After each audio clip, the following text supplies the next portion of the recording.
Para naman sa mga balita sa labas ng bansa, Pangulo ng University of Missouri nagbitiw sa pwesto matapos ang mga kilos protestang inilunsad ng mga estudyante at guro sa nasabing pamantasan.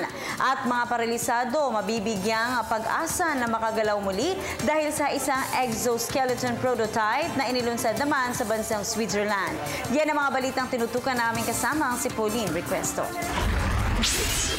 Matapos ang ilang buwan ng kilos protesta ng mga estudyante at guro ng University of Missouri, nagbitiw na sa pwesto ang kanilang pangulo na si Tim Wolf. Nag-alsa ang mga estudyante dahil sa laganap na racial discrimination sa kanilang campus.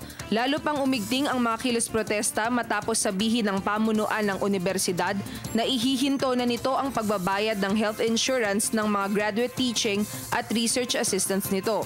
Ayon naman sa leader ng Students Association ng University of Missouri na si Peyton Head, laganap ang racial discrimination sa buong bansa.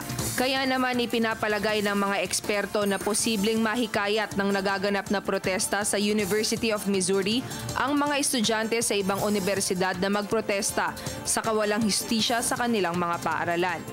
Samantala, pinag-aaralan ngayon ng mga researchers sa Swiss Federal Institute of Technology ang isang prototype na makatutulong sa mga paralisado na makalakad at makagalaw sa mas maraming direksyon.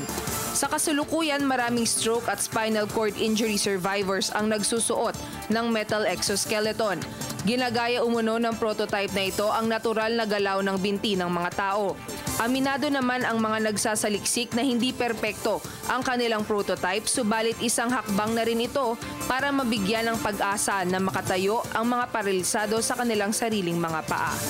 Para sa Telebisyon ng Bayan, Pauline Requesto.